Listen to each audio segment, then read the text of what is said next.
Children, everybody read roar. Roar. Again. Roar. Rebuild. Rebuild. Storm. Storm. Rain. Rain. Howl. Howl. Wind. Wind. Tremble. Tremble. Typhoon. Typhoon. Roar. Roar.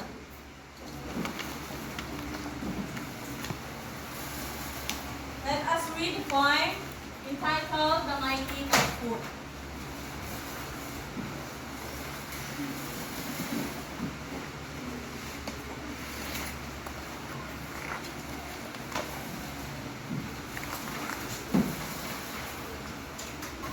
I will read first and then you will follow. So, the mighty typhoon. The wind begins to roar and howl as dark clouds gather in a scope. The rain pours down with all its might as day turns into darkest night. So everybody read, go. The mighty typhoon, the wind begins to roar and howl as dark clouds gather in a snow. The rain pours down with all its might as day turns into darkest night. The trees bend low, their branches wave as that typhoon sweeps everything in its way. Houses tremble, windows rattle as the storm unleashes its fearsome battle. The trees bend low, their branches wave as the typhoon sweeps everything in its way. Houses tremble, windows rattle as the storm unleashes its fearsome battle. But after the storm, the sun will shine, and people will rebuild what once was mine. For thought the typhoon may bring us fear, will stand strong, for hope is near. But after the storm, the sun will shine, and people will rebuild what once was mine. For though the typhoon may bring us fear, we'll stand strong, for hope is near. So question, what is the poem all about? Raise your hand if you want to answer. Yes, Dempsey. Okay, the poem entitled The Mighty Typhoon. What are some words that describe how the wind sounds during a typhoon? Yes? Okay, very good. Based on the poem, how does the rain during the typhoon? Lance? Roar and roll. Based on the poem, how does the rain during the typhoon? Yes, Mitch? The rain goes down with all its might. Okay, the rain pours down with all its might. Next, what happens to the trees and houses during the storm? Masa? What happens to the trees? Okay, the trees bend low, their branches sway. So last, in your own answer, what will you do if there are people who affected a strong typhoon? Okay, you will help them by giving relief goods. Ano pa? Ano pang imoon? Anya? Ha? Okay, kaan sila mga bayo. Ano pa, Get? Ano pa imoon? Mitch? Ano pa imoon? Kung mera people nga affected sa strong typhoon, especially nagkakalapit sa inyong lugar.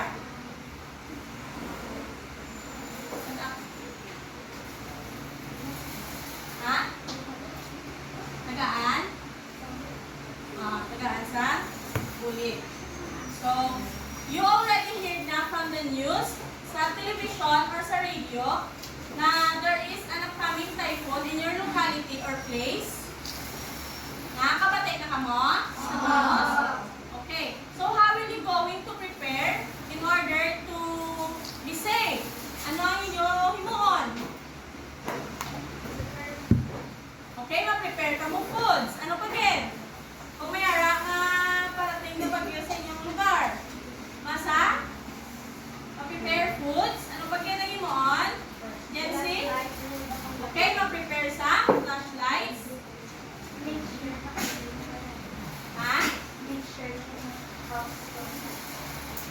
sa mga okay, ma-prepare sa house. Okay. So, let's analyze the picture. Based on the picture, this is the picture number 1, the picture number 2, and then the picture number 3. So, based on picture, what can you see about the picture? Yes, Masa? Landslides. Okay? Very good. Ano pa? Yes. Broken house. Ano pa? Listening? Broken trees. The trees are ano? Nagkaroon ng mga kahoy? Okay, the trees bend slow. So, our topic for today is all about weather disturbances. So, let us first know what is the weather.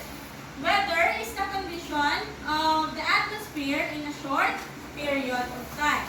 So, because we are surrounded by bodies of water, we are near to the Pacific Ocean. Our country is near to the Pacific Ocean and also to the equator.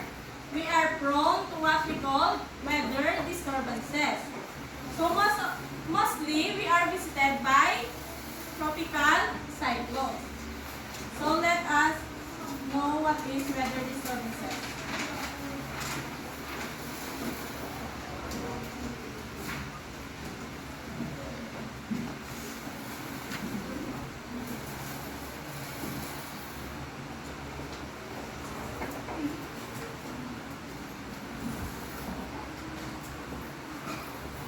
Weather disturbances. Weather is the condition of the atmosphere for a short period.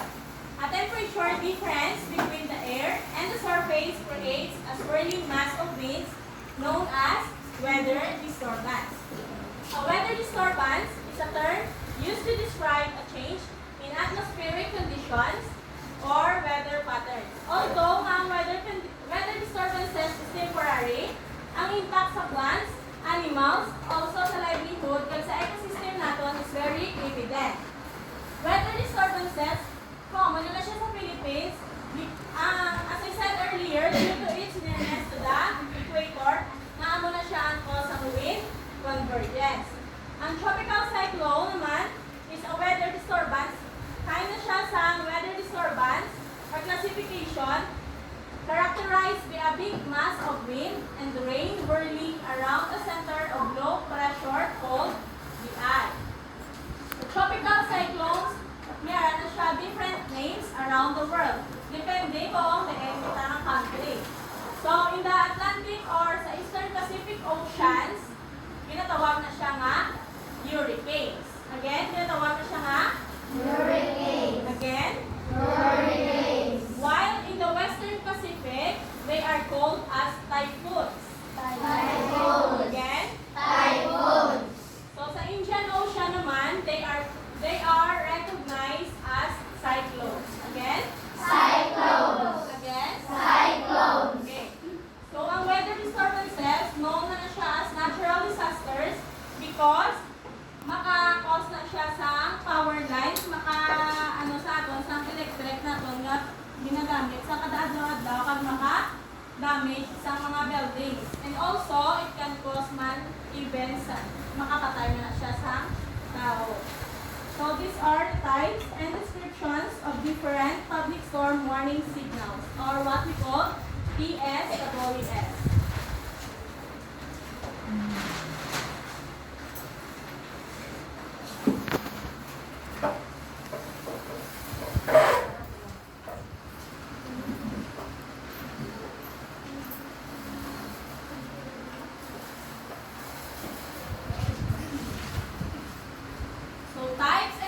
Of different public storm warning signal or PSWS.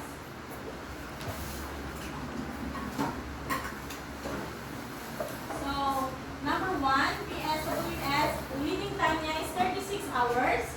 Ang wind or kilometer per hour niya is 30 to 60 per hour. Ang impact sa wind, no damage to very light damage. Signal number 2, ang leading time niya is 24. Ang ang wind niya or kilometer per hour niya is 61 to 120. Ang impact sa wind niya is light to moderate damage. Ang signal number 3 naman, ang leading time niya is 18 hours. Ang winds niya or kilometer per hour is 121 to 170. Ang impact sa wind is moderate to heavy damage. Sa signal number 4, ang leading time is 12 hours.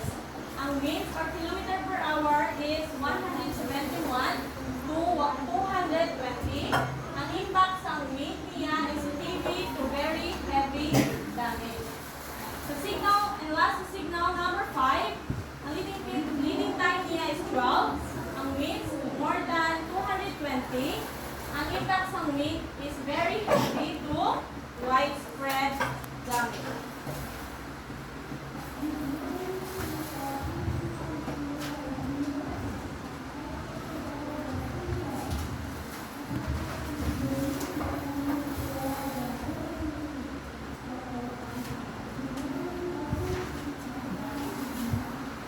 Let us know naman the classification of tropical cyclones. So number 1, there are 5 classifications. So number 1 classification is tropical depression or what we call DD. A tropical cyclone with maximum sustained winds up to 61 kilometers per hour or kph or less than 33 nautical miles per hour. A weak low pressure and tropical depression with a definite surface circulation. Most common in the equatorial region or the intertropical convergence zone or what we call the ITCZ. The second classification is tropical storm or TS. A tropical cyclone with a maximum wind of 62 to 88 km per hour or 34 to 47 nautical miles per hour. When a tropical depression intensifies, it becomes a tropical storm. Hindi siya ang description sa tropical storm. Next is severe tropical storm or STS. A tropical cyclone with a maximum wind naman is 89 to 170 km per hour or 48 to 63 knots. More organized naman and more circular. Number 4 naman is typhoon or T1. A tropical cyclone with a maximum wind speed naman of 180 to 220 km per hour or 64 to 120 nautical miles per hour. And the last, ang super typhoon. Ano siya ang signal number 5? Super typhoon or STY. A tropical cyclone with maximum wind speed exceeding 220 km per hour or more than 120 knots. You understand? Okay. So now,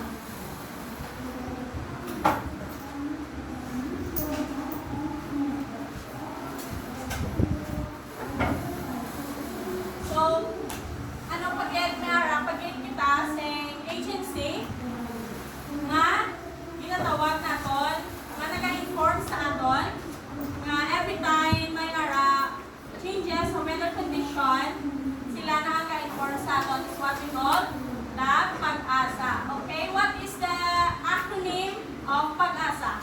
Sino nakabalo? Wala sa may nakabalo? Pag-asa? Okay, Pag-asa means Philippine Atmospheric, Geophysical, and Astronomical Service Administration. Again, Pag-asa. Philippine, okay, repeat after me. Philippine Atmospheric, Geophysical, and Astronomical Service Administration. So, amo na siya, as I said, an agency na nag-inform sa people pag nag-give sa update sa aton about sa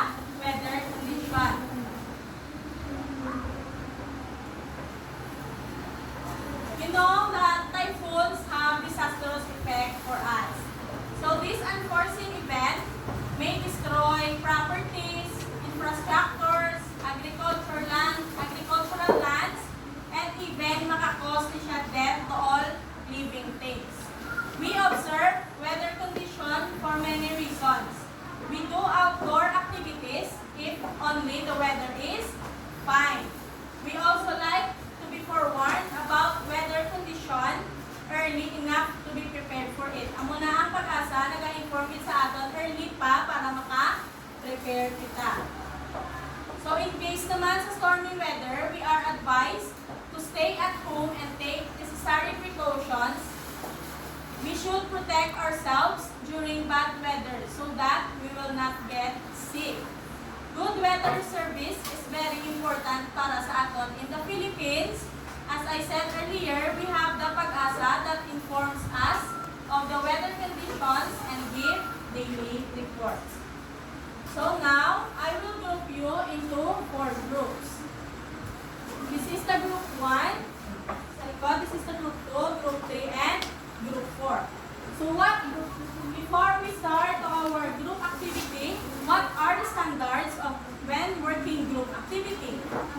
What are the standards? Number 1 is work together. Ano pa? Yung pa, read the read the directions carefully. Class is number 3. Ano pa? Listening. What is the standard when working group activity? Do not roam around. Okay, each group will choose leader, secretary, and then the reporter. The group 1, group 2, group 3, and group 4. Okay, now I will give you 5 minutes to answer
wind forming over warm oceans, waters, and causing widespread damage to coastal areas. Okay. So let us check the work of Group 1. So number 1, a powerful and destructive natural phenomenon characterized by a rapidly rotating column of air extending from a thunderstorm to the ground. So the answer is tornado. Tornado is correct? Yes. Okay, correct. Number 2, a bright shot bolt of electricity flashing across the sky during a thunderstorm, often accompanied by thunder and heavy rain. The answer is lightning. Is this correct? Yes. Okay, very good.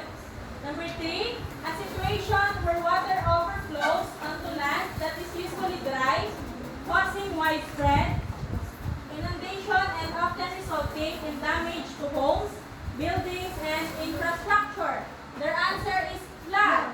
Is this correct? Yes. Okay, flood. Very good.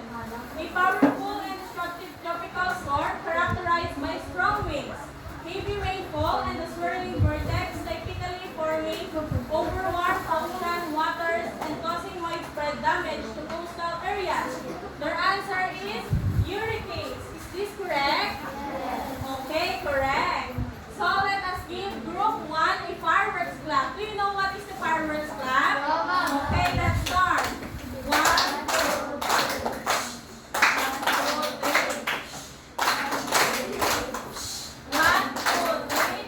1, 2, 3. Boom. Okay, let's proceed to Group 2. Who is the reporter of Group 2? You may proceed.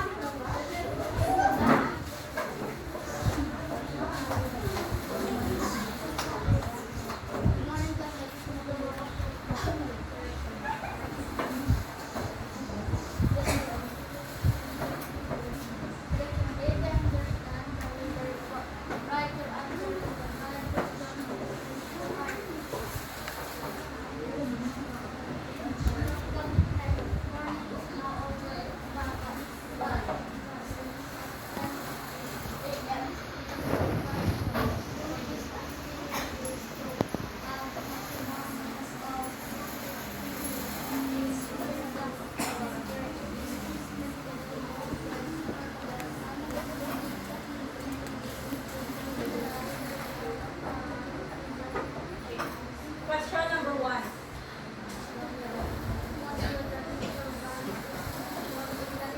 Okay, answer.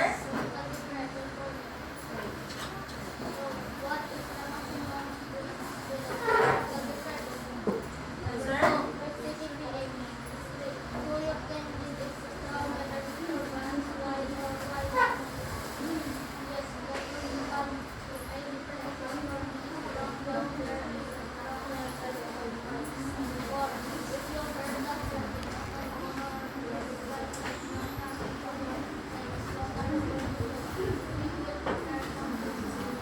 Okay. Number 1 question, the answer of Group 2. Question, what weather disturbance is mentioned in the report? So the answer is tropical depression warning. So the answer of Group 2 is correct. Number 2, what is the maximum wind speed of tropical depression? 50 kilometer per hour. The answer of Group 2 is correct.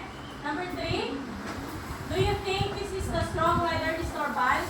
Why or why not? Their answer is yes, the tropical depression warning is strong. But there is a strong level, number 5. Correct. Number 4, if you hear that there is a typhoon or tropical cyclone coming to your place, what are you going to do? Their answer is, we will prepare some kits needed. Okay? The answer of Group 2 is correct? Yes. Okay, yes. So let's give a fireworks clap again to Group 2. Let's start.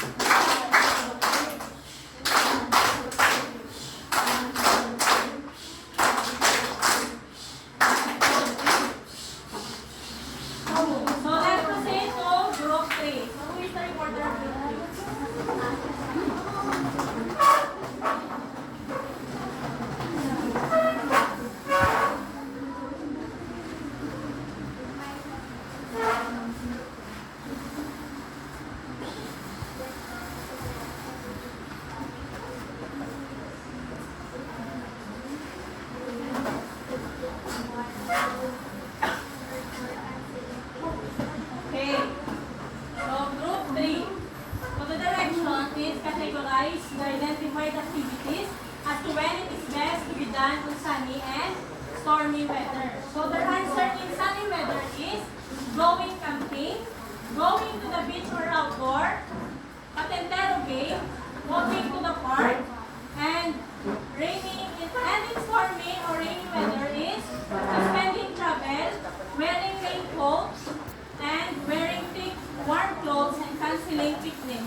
Tropical cyclones form when warm air moves over the ocean surface, creating a massive amount of water vapor.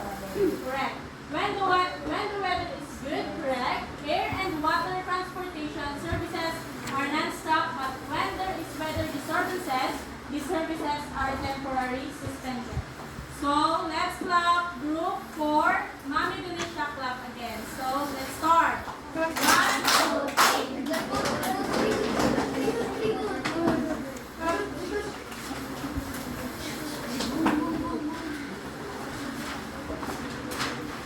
So now,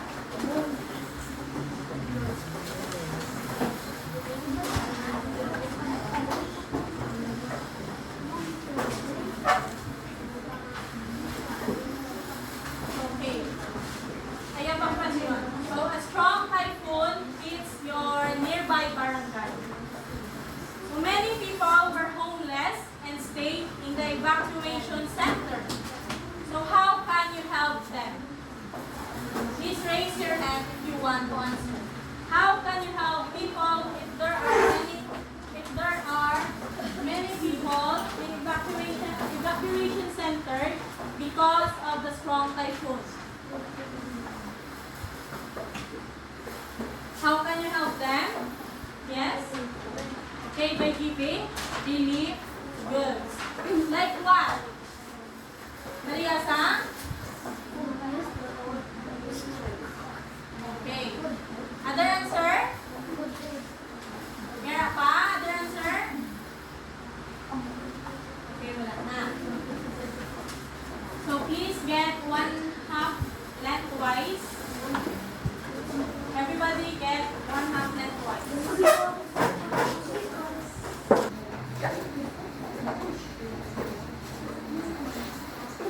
Okay, directions.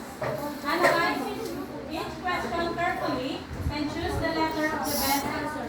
Write your answers in a 1/2 lengthwise. Okay, you may start now answering.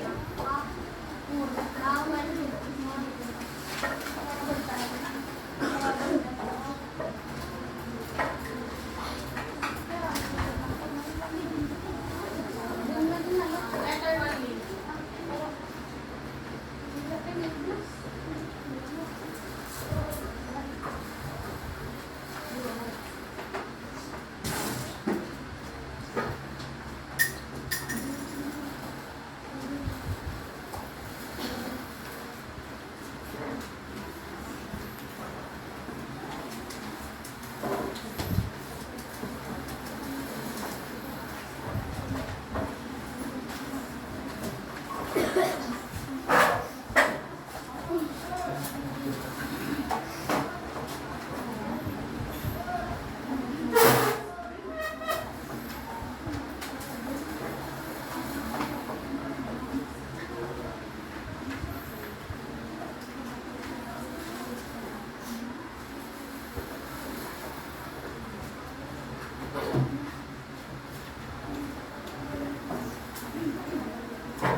Okay, are you done answering?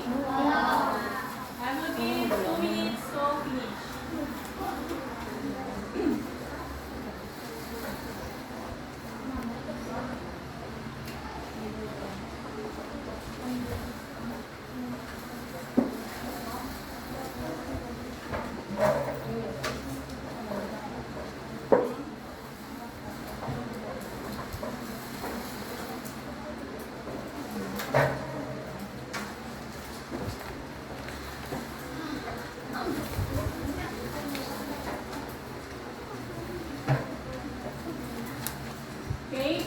unfinished, please pass your paper.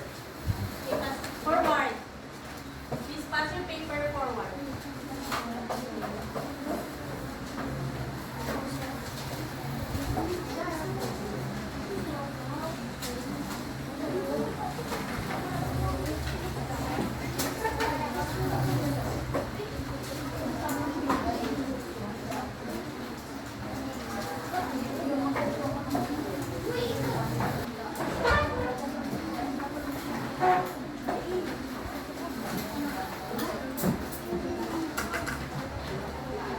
Then copy your assignment, your science notebook.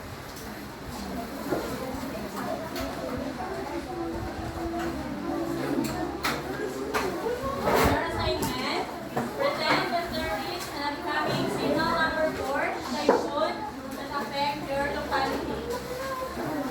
So list down the top 5. Quiet. List down the top 5 important items that you will prepare in order to survive the hazards that the typhoon might bring.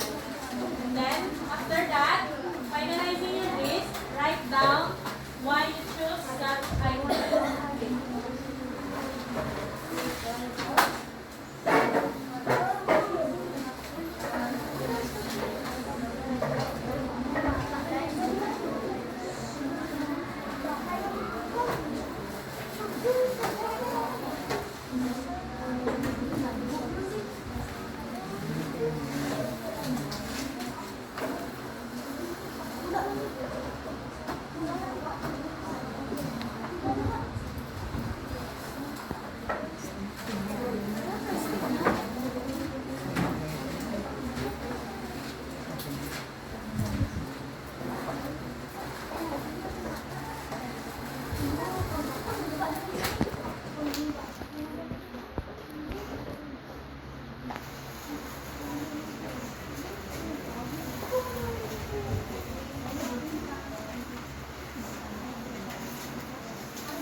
Are you done copying? No.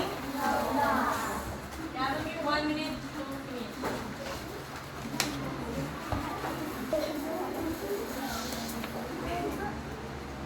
Thank you, Miss. Okay, grade 5 please. Thank you for your cooperation. Thank you. Thank you.